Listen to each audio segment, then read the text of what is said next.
हरे कृष्ण। आप सभी लोगों का स्वागत है आज के सत्र में। हम पढ़ें श्री कृष्ण लीला बुक। सत्र का शुभारंभ करने से पहले हम श्री मंगलाचरण के साथ सत्र का शुभारंभ करेंगे।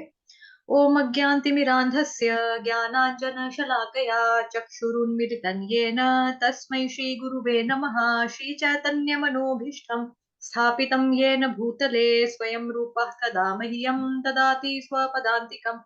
वन्देऽहं श्रीगुरुः श्रीयुतपदकमलं श्रीगुरुन् वैष्णवांश श्रीरूपं साग्रजातं सहगण रघुनाथान्वितं तं सजीवम् साधवैतं सावधूतं परिजनसहितं कृष्ण चैतन्य देवं श्रीराधा कृष्ण पादान सहगण ललिता श्रीविशाखान्वितांश्च नमः। ओम विष्णुपादाय कृष्णप्रेष्ठाय भूतले श्रीमते भक्ति वेदांत स्वामिन्निति नामिने नमस्ते सारस्वते देवे गौरवाणी प्रचारिणे निर्विशेष शून्यवादी पाश्चात्य देश तारिणे नमो महावदन्याय कृष्ण प्रेम प्रदायते कृष्णाय कृष्ण चैतन्य नामने गोत्विषे नमः। हे कृष्ण करुणा सिंधो दीनबंधो जगतपते गोपेश गोपिका कांत श्री राधा कांत नमोस्तुते तप्त कांचन गौरांगी राधे वृत्तावनेश्वरी वृषभानुसुते देवी प्रणमामि हरिप्रिये वाञ्छाकल्पतरुभ्यश्च कृपा सिन्धुभयेव च पतितानां पावनेभ्यो वैष्णवेभ्यो नमो नमः।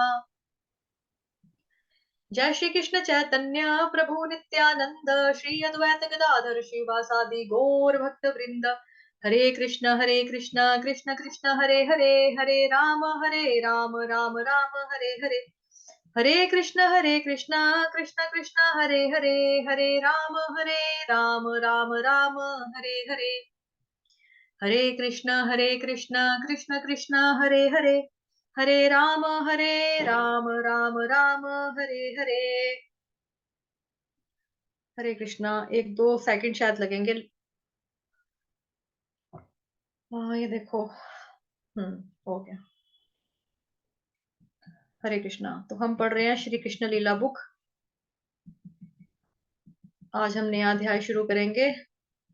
55 अध्याय का नंबर 55 यानी कि 55 और शीर्षक है श्री कृष्ण और रुक्मणी के पुत्र रुक्मणी से पुत्र प्रद्युमन का जन्म।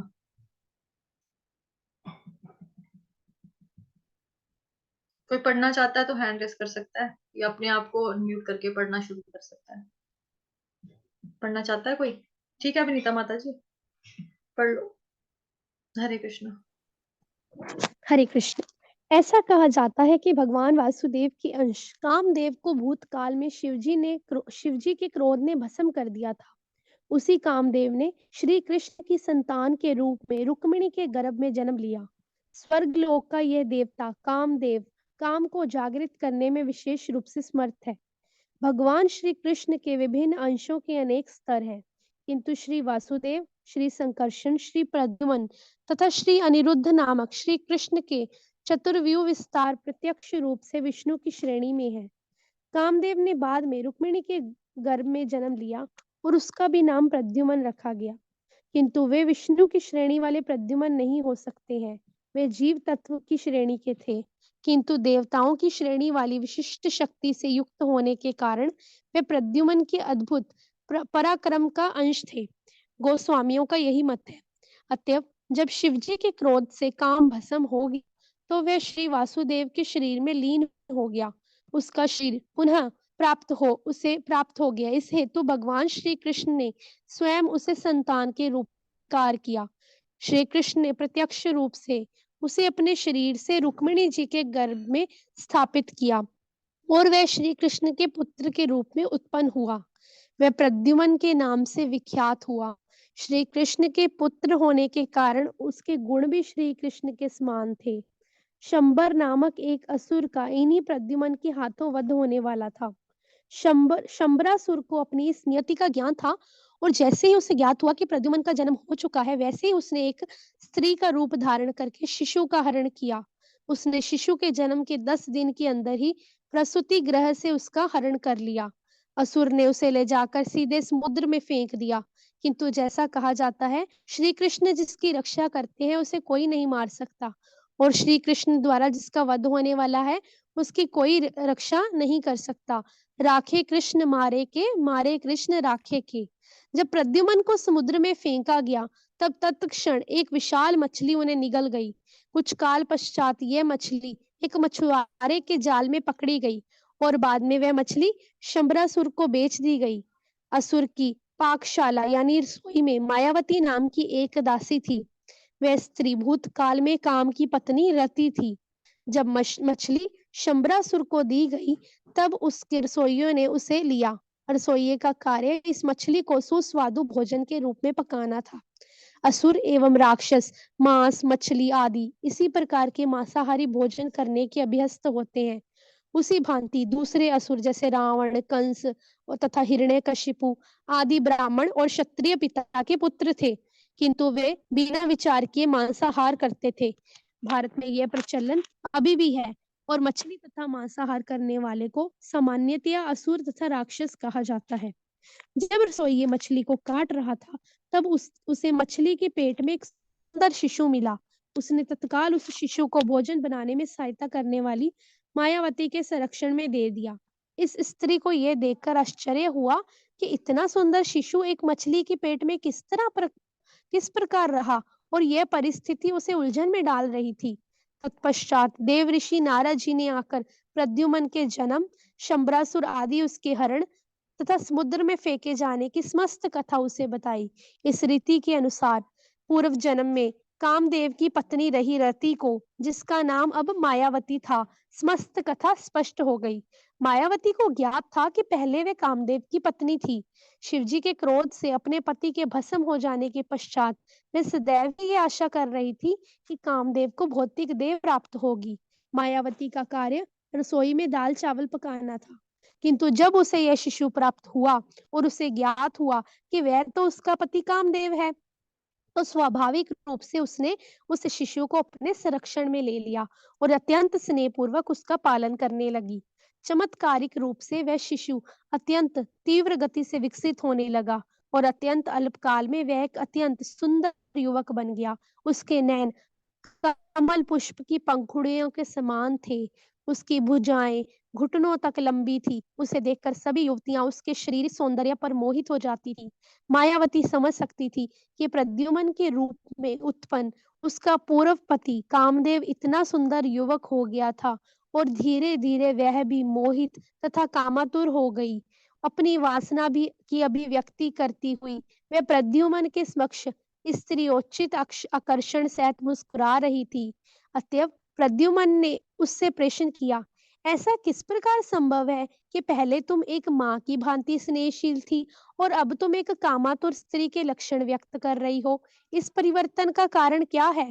प्रद्युम्न के इस कथन को सुनकर रति ने उत्तर दिया, प्रियवर, आप भगवान कृष्ण के पुत्र हैं। आप 10 दिन के भी नहीं थे जब शंबरासुर ने आपका हरण करके आपको समुद्र में फेंक दिया था और एक मछली आपको निगल गई थी।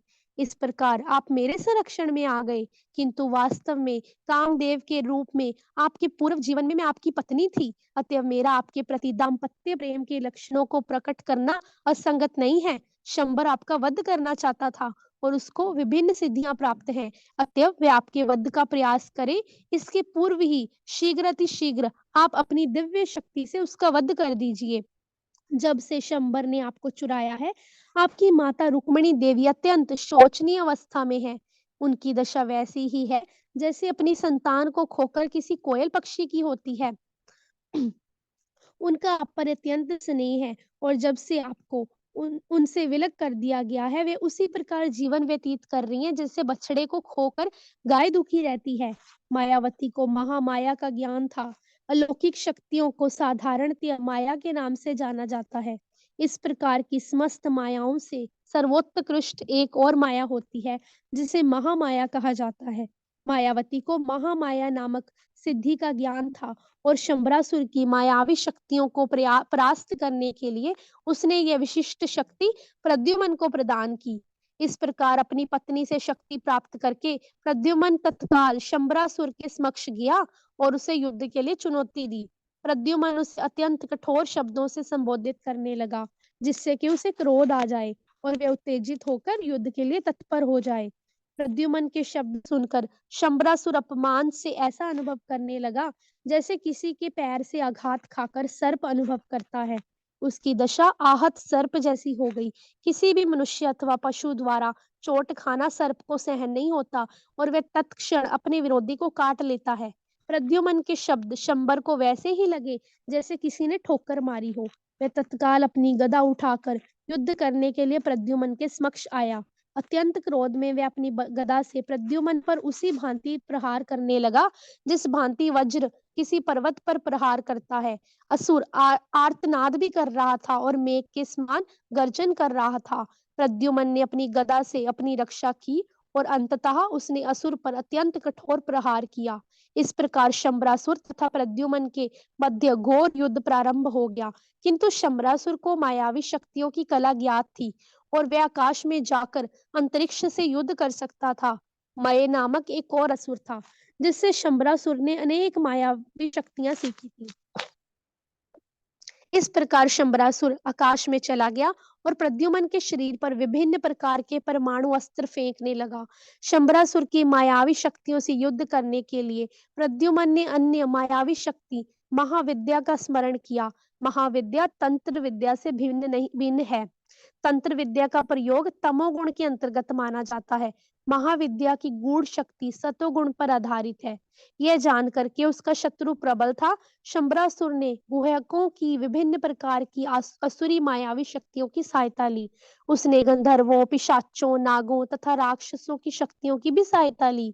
यद्यपि उसने अपने मायावी शक्तियों का प्रदर्शन किया और अमानुषिक शक्ति का आश्रय लिया, तथापि महाविद्या श्रेष्ठ शक्ति के द्वारा प्रद्युम्न उसकी शक्तियों और बल को निष्फल करने में सफल हुआ। जब शंबरासुर पूर्ण रूपेण पराजित हो गया और तब प्रद्युम्न ने अपनी तीक्ष्ण धार वाली तलवार लेकर तत्काल उस असुर का सिर काट लिया, जो मूल्यवान रत्नों तथा मुकुट से सुशोभित था। जब प्रद्युम्न ने इस प्रकार उस असुर का वध किया तो स्वर्गलोक से सभी देवता उस पर पुष्प वर्षा करने लगे। प्रद्युम्न की पत्नी मायावती अंतरिक्ष में यात्रा कर सकती थी, अतः वे दोनों वायु मार्ग से सीधे प्रद्युम्न के पिता की राजधानी द्वारका पहुंच गए। वे भगवान श्री कृष्ण के राजमहल के ऊपर से गए और जिस प्रकार बिजली के साथ मेघ नीचे आता है, उसी प्रकार वे नीचे उतरने लगे। महल का भीतरी भाग अंतःपुर कहलाता है। प्रद्युम्न तथा मायावती देख सकते थे कि वहां अनेक स्त्रियां थी और वे उन्हीं के मध्य बैठ गए। उन स्त्रियों ने प्रद्युम्न को पीताम्बर तथा अनेक रत्नाभूषण धारण किए हुए देखा। जब उन स्त्रियों ने उनकी अजानु भुजाएं, कुंचित केश, सुंदर नेत्र तथा मुस्कान युक्त सुंदर मुखारविंद देखा, तो वे भगवान श्री कृष्ण से भिन्न प्रद्युम्न में के रूप में उसे ना पहचान सकी। उन सबको यह प्रतीत हुआ कि श्री कृष्ण ही उनके मध्य आए हैं और उनकी अचानक उपस्थिति से वे स्वयं को कृतार्थ समझने लगी। वे महल के किसी दूसरे कोने में छिप जाना चाहती थी, किंतु जब स्त्रियों ने देखा कि श्री कृष्ण के सभी लक्षण प्रद्युम्न में नहीं थे, तब कौतूहलवश वे पुनः उन्हें और उनकी पत्नी मायावती को देखने के लिए वापस आ गई। प्रद्युम्न इतने सुंदर थे कि वे सारी स्त्रियां इस विषय में अनुमान लगाने लगी कि वे कौन थे। उन स्त्रियों में रुक्मिणी देवी भी थीं, जो स्वयं भी कमलाक्षी थीं और उतनी ही सुंदर थीं। स्वभावत ही प्रद्युम्न को देखकर उन्हें अपने पुत्र का स्मरण हो आया और वात्सल्य के कारण उनके स्तनों से दूध बहने लगा। तदंतर वे विचार करने लगी, ये सुंदर किशोर कौन है? ये सर्वाधिक सुंदर प्रतीत होता है। वह कौन सौभाग्यवती युवती है जिसे इस किशोर को अपने गर्भ में जन्म देकर उसकी मां बनने का सौभाग्य प्राप्त हुआ है? और वह युवती कौन है जो इसके साथ है? उनकी भेंट कैसे हुई? मेरे पुत्र को प्रस्तुति गृह से चुरा लिया गया है।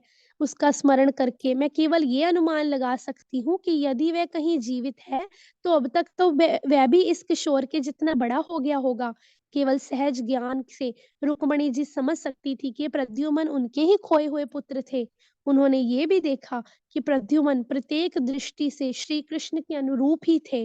वे अत्यंत आश्चर्यचकित थीं कि श्री कृष्ण के सभी लक्षण उन्हें कैसे प्राप्त हुए। अतः वे और अधिक विश्वास पूर्वक विचार करने लगी कि अवश्य ही यह किशोर उनका ही पुत्र है, क्योंकि उन्हें किसी उसके प्रति अत्यधिक स्नेह की अनुभूति हो रही थी। शुभ शकुन के रूप में उनकी बाईं भुजा फड़क रही थी। उसी क्षण अपने माता-पिता देवकी तथा वसुदेव जी के साथ श्री कृष्ण भी वहाँ आ गए। भगवान श्री कृष्ण सब कुछ समझ सकते थे, तथापि उस परिस्थिति में वे मौन रहे। किंतु भगवान श्री कृष्ण की इच्छा से देवऋषि नारद जी भी वहाँ आ गए। उन्होंने सारी घटनाएं स्पष्ट की कि किस प्रकार प्रद्युम्न को प्रसूति गृह से हर लिया गया था, वह किस प्रकार बड़े हुए थे और अपनी पत्नी मायावती के साथ वहां आए हैं। उन्होंने ये भी स्पष्ट किया कि मायावती ही पूर्व जन्म में कामदेव की पत्नी रति थी। जब सबको प्रद्युम्न के रहस्य पूर्ण ढंग से तिरोहित होने तथा बड़े होने की जानकारी मिली, तो वह सब आश्चर्यचकित हो गए, क्योंकि जब वे उनके वापस पाने से लगभग निराश हो चुके थे, तब उनका मृत पुत्र उन्हें पुनः प्राप्त हो गया था। जब उन्हें यह समझ में आया कि वहां उपस्थित किशोर प्रद्युम्न ही है, तब उन्होंने अत्यंत प्रसन्नता पूर्वक उसका स्वागत किया। देवकी, वसुदेव, भगवान श्री कृष्ण, भगवान बलराम तथा रुक्मिणी जी और परिवार की सभी स्त्रियों तथा सदस्यों ने एक एक करके प्रद्युम्न तथा उसकी पत्नी मायावती का आलिंगन किया। जब प्रद्युम्न के आने का समाचार द्वारका नगर में चारों ओर फैला, तब सभी चकित नागरिक अत्यंत उत्सुकता पूर्वक खोए हुए प्रद्युम्न के दर्शनार्थ वहां आने लगे। वे कहने लगे, मृत पुत्र वापस लौट आया है, इससे बढ़कर आनंद का समाचार और क्या हो सकता है। शुकदेव गोस्वामी ने भी स्पष्ट किया है कि प्रारंभ में महल की सभी नारियों ने प्रद्युम्न को श्री कृष्ण समझ लिया और वह लज्जा गई। वे सभी वास्तव में प्रद्युम्न की माताएं तथा वी माताएं थीं, किंतु प्रद्युम्न को श्री कृष्ण समझकर वे दाम्पत्य प्रेम की कामना से पीड़ित हो उठी और लज्जा गई। इसका स्पष्टीकरण ये है कि प्रद्युम्न की माँ तथा अन्य स्त्रियों ने उन्हें श्री कृष्ण समझा। इस कथन से स्पष्ट है कि प्रद्युम्न के शारीरिक लक्षण श्री कृष्ण के इतने अधिक अनुरूप थे कि वे स्वयं, उनकी माँ ने भी उन्हें श्री कृष्ण ही समझा। इस प्रकार लीला पुरुषोत्तम भगवान श्री कृष्ण के अंतर्गत श्री कृष्ण और रुक्मिणी जी के पुत्र प्रद्युम्न का जन्म नामक 55वें अध्याय का भक्ति वेदांत तात्पर्य पूर्ण हुआ। हरे कृष्णा कृष्णा कृष्णा हरे हरे, हरे रामा राम राम हरे हरे, हरे कृष्णा हरे कृष्णा कृष्ण कृष्ण हरे हरे, राम हरे राम राम राम हरे हरे, श्री हरे कृष्ण कृष्णा हरे कृष्ण कृष्ण हरे हरे, हरे राम राम राम